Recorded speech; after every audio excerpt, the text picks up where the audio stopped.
সকাল বন্ধুরা, কেমন আছো? আশা করি সবাই ভালো আছো, আমিও খুব ভালো আছি। তো এখন এসেছি ছাদে, আর আমার চাল কুমড়ো দেখাই। আমার গাছের প্রচুর খাওয়া হলো। এই যে এখানে একটা হয়েছে, বেশি বড় হয়ে গেলে তুলতে এসেছি ব্যাগ নিয়ে। এই একটা হয়েছে, আর হাঁপ লেগে যাচ্ছে, প্রচণ্ড ঠান্ডা লেগেছে। এই যে এখানে দুখানা হয়েছে, এই যে একটা দুখানা। আর কোথায় গেল? আরও ছিল সব, কোন দিকে দেখি। এই যে এখানে দুখানা হয়েছে, এগুলো এখন একটু ছোট ছোট রয়েছে। এই দেখো এখানে দুখানা রয়েছে। এই যে দেখা যাচ্ছে কি পাতা লাগা হয়েছে। এই যে এখানে দুখানা, এক জোড়া হয়েছে। আর দেখাই, আর ওইখানে একটা বড় হয়েছে, আর একটা তার পাশে ছোট হয়েছে। ওখানে দুখানা হয়েছে, দাঁড়াও ভিতরে যাই গিয়ে দেখো। একটা বড় হয়েছে, আর তারই পাশে এইটা একটু পচে গেছে, এটা চুন পড়ে গেছে। এটা বড় হয়েছে, এটা বড়ি দেওয়ার জন্য রাখবো ভাবছি। হ্যাঁ এই যে এগুলো, এই যে এখানে দুটো বলছিলাম না, এক জোড়া। এই দেখো এক জোড়া হয়েছে। অনেকগুলোই চাল কুমড়ো হয়েছে, আর তার মধ্যে অনেকগুলো খাওয়াও হয়ে গেছে আমাদের। আজকে এই তিনটে তুলে নিয়ে যাব, ব্যাগ নিয়ে এসেছি। এই তিনখানা আজকে তুলবো, তারপরে ওই দুটো এক জোড়া তুলবো। আর এই যে ডালপালাগুলো সব উপরে তুলে দিতে হবে। আর আমার ফুচুন ওখান থেকে মামা করে ডাকছে। এখানে একটা ফুল এসেছে, জালি এসেছে কুমড়ো গাছের। কামিয়ার বেটা চলে এসো। এইটা দিয়ে আমি গাছটাকে তুলিয়েছি। এই যে এই যে এইটা দিয়ে ছাদে উঠবে, ঠিক আছে? ওইটা দিয়ে একটা লতা তুলাচ্ছি, আর ওইটা দিয়ে একটা লতা তুলাচ্ছি। এই একটা এটাতে তুলবো, আর একটা ওখানে তুলবো। এই যে ডুমুর গাছটাই আমার এখনো ডুমুর ধরেনি। এখানে একটা হয়েছে, এটা দেখিনি, পাতার মধ্যে ছিল। এই যে ডালগুলো সব তুলে দিলাম, বাইরের দিকে পড়ে যাচ্ছিল লতাগুলো, পুরো ছাদ জুড়ে হোক। এটা একটা হয়েছে। এই যে একটা ফুল এসেছে, খুব ভালো লাগছে, ভীষণ ভালো লাগছে। এত চাল কুমড়ো দেখে না বেশ ভালো লাগছে আমার। এই যে এখানে একটা ফুল এসেছে, যাক হোক, ভালো করে খাওয়া হবে। খেয়েছি এর মধ্যে অনেকগুলো, আরও খাওয়া হবে।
এসেছো তুমি? অনেকদিন পর আমার গপুকে দেখো কি সুন্দর সাজুগুজু করে, আজকে স্নান করাইনি, মুছো মুছো করে দিয়েছি, আর খালি গায়ে আছে গপু।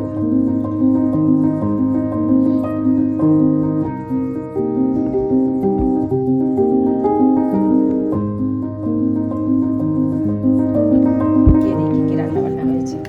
এখানে করেছি চাল কুমড়োর ঘন্ট, এক ফোঁটাও জল দিইনি, তাও এটুকু জল কেটেছে। এখানে অড়হর ডাল, এই যে এটা অড়হর ডাল, এটা চাল কুমড়োর ঘন্ট। হ্যাঁ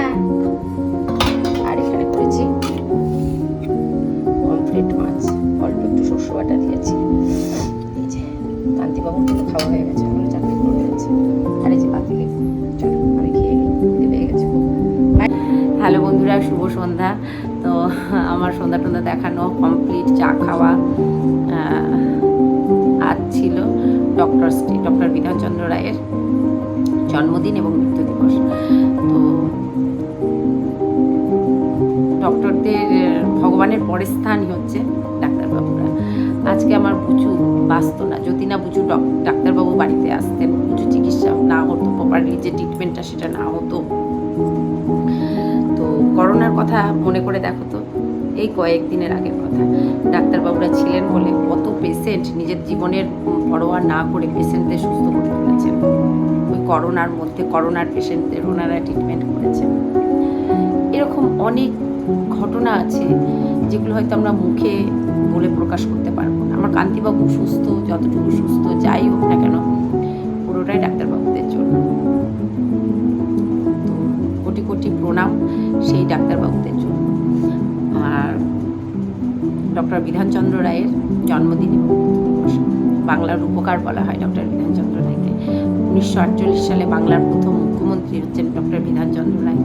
কল্যাণী, আসানসোল, IIT খড়গপুরের যে ইউনিভার্সিটি, IIT খড়গপুরের ইঞ্জিনিয়ারিং কলেজ, এর প্রতিষ্ঠাতা হচ্ছে ডক্টর বিধানচন্দ্র রায়। ডক্টর বিধানচন্দ্র রায়ের হাত ধরে কলকাতা শহর জেনেছে আধুনিকতা। কলকাতা শহর শিখেছে ডক্টর বিধানচন্দ্র রায়ের হাত ধরে নতুন সভ্যতা। হ্যাঁ, তো এইগুলো কতটা আধুনিক হওয়া যায়। তো উনি ছিলেন প্রথম মুখ্যমন্ত্রী বললাম। যাই হোক, বেশি বলা সম্ভব নয় আমার এইটুকু ছোট্ট ভিডিওর মধ্যে, যতটুকু পারলাম বললাম। তো ডাক্তাররাই হচ্ছে ভগবান। হ্যাঁ, আর আজ যদি আমি অসুস্থ হয়ে পড়ি, কিছু যদি হয়, আমরা ছুটে কোথায় যাই? ডাক্তারদের কাছে, তাই তো? আমাদের বাচ্চাদের প্রথমে আমরা কি শেখাই? বড় হয়ে কি হবে? কেউ বলে ডাক্তার, কেউ বলে ইঞ্জিনিয়ার। সমাজের দুটো স্তর, যে দুটোকে আমরা বাচ্চাদের বড় মানে যে কোনো বাচ্চাকে যদি তুমি জিজ্ঞাসা করো যে তুমি কি হতে চাও বড় হয়ে, ডাক্তার না ইঞ্জিনিয়ার, এই দুটো হচ্ছে মেন। তারপরে তো পরে জিনিসগুলো আসছে, শিক্ষক, প্রফেসর, যার যেমন চয়েস সে তেমন করবে। যাই হোক, তো আজকে খুব ভালো একটা দিন। চলো, অনেক কথা বলার ছিল, বাট এইটুকু ভিডিওর মধ্যে বলা সম্ভব নয়। আমাকে রুটি বানাতে হবে এবার, আর মোচা কাটতে হবে। মাসি মোচা দিয়ে গেছে, অনেক দিন থেকে মোচা খেতে ইচ্ছে হয়েছে, বাট খেতে পারিনি। আজকে মোচা রান্না করব, মানে কেটে রাখবো, কালকে রান্না করব। আমরা যখন ছোট ছিলাম তখন এই যে ডক্টর বিধানচন্দ্র রায়, তখন থেকে আমাদের মাস্টারমশাই আমাদের বলেছেন, এবং তখন থেকে আমরা যতটুকু বইয়ে পড়েছি, যতটুকু যা করেছি, মাস্টারমশাইরা বলেছেন, বাবা বলেছেন, বড়রা বলেছেন, তাদের থেকে যতটুকু পেরেছি শিখেছি। এমনকি নেতাজি মহাত্মা গান্ধীর, জওহরলাল নেহেরু, এরকম মহান মহান ব্যক্তিদের কি বলে ওটাকে, পার্সোনাল প্রায় কি বলে, গৃহ চিকিৎসক, ইয়েস, গৃহ চিকিৎসক ছিলেন। আর উনি কোনো ভেদাভেদ রাখতেন না। উনি যে বড়লোকদের চিকিৎসা করবেন, গরিবদের করবেন না, এমনটা না। ওনার কাছে ছিল সব পেশেন্টরাই সমান। গরিবরা যেমন যতটা প্রায়োরিটি পাবে, বড়লোকরা যতটা প্রায়োরিটি পাবে, গরিবরাও ঠিক ততটাই পাবে। উনি যখন মুখ্যমন্ত্রী ছিলেন, ওনার নিজস্ব কোনো বেতন উনি নেননি।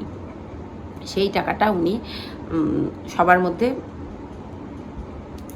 কি বলে ওটাকে, ভাগাভাগি করে দিয়েছেন বা বিলিয়ে দিয়েছেন, বিতরণ করেছেন গরিবদের মধ্যে। উনি অসহযোগ আন্দোলনে মহাত্মা গান্ধীকে সাপোর্ট করেছিলেন, যার জন্য ডক্টর বিধানচন্দ্র রায়কে জেলও খাটতে হয়েছে। জেলে বসে ওনার মানে কি বলে ওটাকে, উনি অনুপ্রাণিত হয়েছিলেন চিত্তরঞ্জন দাস ছিলেন ওনার পথপ্রদর্শক, এক কথায়। তো অনেক কিছু আছে যেগুলো, আর আমরা তো কোনো স্ক্রিপ্ট লিখে বসি না, যতটুকু মনে আসলো বললাম। তো এইটুকুই। চলো বাকি কাজ এখনও পড়ে রয়েছে। ও তার মধ্যে আর একটা কথা বলে নিই, 1 জুলাই আজকে একটা ভালো দিন। তো এই দিনে আজকে আমাদের মাননীয় মুখ্যমন্ত্রী মহাশয় উনি বলেছিলেন প্রত্যেকটা অন্নপূর্ণাদের 3,000 টাকা করে দেবেন। তো আজকে পোর্টাল খুলেছে, 1টা থেকে শুরু হয়েছে, স্টার্টিং হয়েছে রাত্রি 12টা পর্যন্ত। তো সকলে অন্নপূর্ণা পেয়েছে, আমি না পেলাম তা কী হলো, আর সবাই পেয়েছে। তো সকলের আনন্দেই নিজে আনন্দিত, ব্যাস। আর সকলে পেয়েছে, আমার পাড়ার চারিপাশে সবাই পেয়েছে। এমনটা নয় যে হাজব্যান্ডরা চাকরি করলে ওয়াইফরা পাবে না, বা ওয়াইফরা শুধু যদি ওয়াইফরা চাকরি করে, নিজে চাকরি করে তাহলে পাবে না, কিন্তু যাদের হাজব্যান্ডরা চাকরি করে তাদের ওয়াইফরাও পেয়েছে, সবাই পেয়েছে। আমার পরিবারের আমার বৌদি পেয়েছে, মোটামুটি সবাই পেয়েছে। আমি পাইনি তো কী হয়েছে, সবাই পেয়েছে, এটাতেই খুশি। চলো কোই বাত নেই।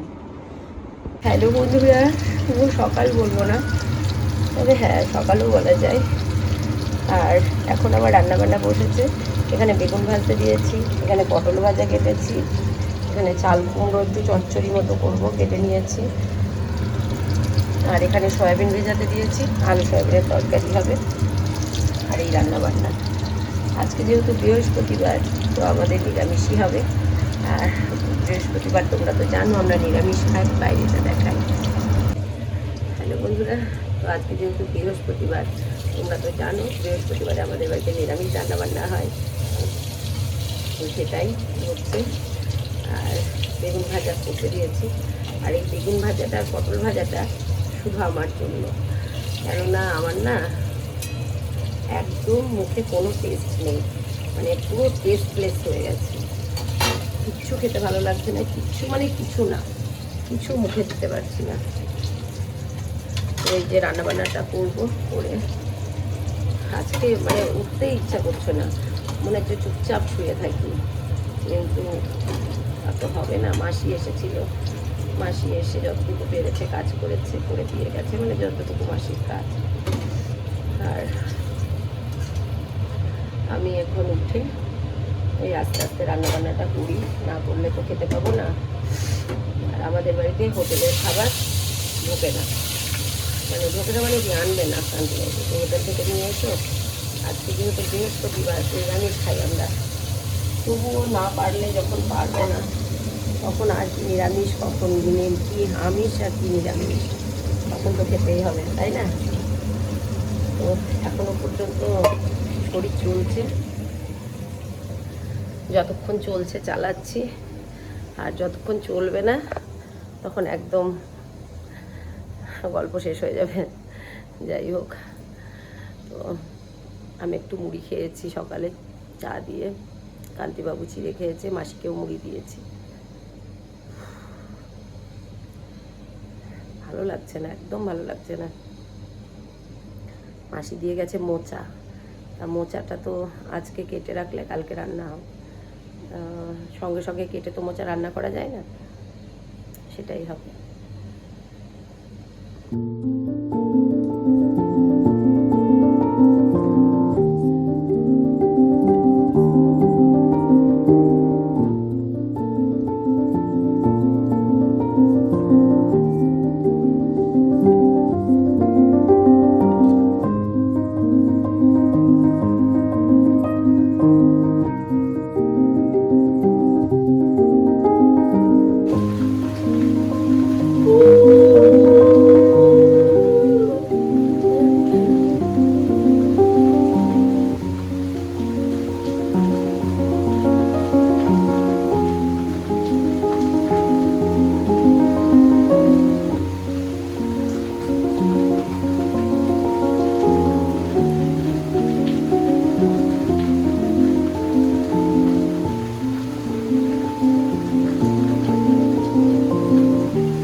জাস্ট মা লক্ষ্মী পুজো কমপ্লিট করলাম, কারেন্ট চলে গেছে লোডশেডিং। আর এখানে গুরুদেবের পুজো হয়েছে। যেহেতু আজকে বৃহস্পতিবারের পুজো করতে বেশ খানিকটা টাইম লাগে, আমারও লেগেছে। আর এই দেখো সুন্দর করে ধূপ ধুনো দিয়ে পুজো করলে না মনটা ভীষণ শান্তি। আর বৃষ্টি হচ্ছে বাইরে, যার জন্য লোডশেডিং। আর দেব দর্শন করিয়ে দিই, কবি দিয়েছে আজকে হচ্ছে বাতাসা। আর বন্ধু ওখানে বসে রয়েছে।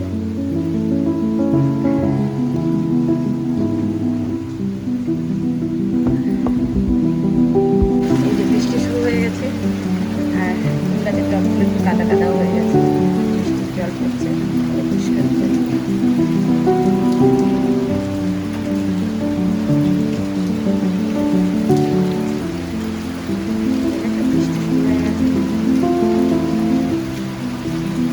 মানেই কারেন্ট চলে যাবে আমাদের এখানে। তো মানি প্ল্যান্টগুলো শান্তিবাবু বের করে দিয়েছে, কিছু একটু ইনডোর প্ল্যান্ট।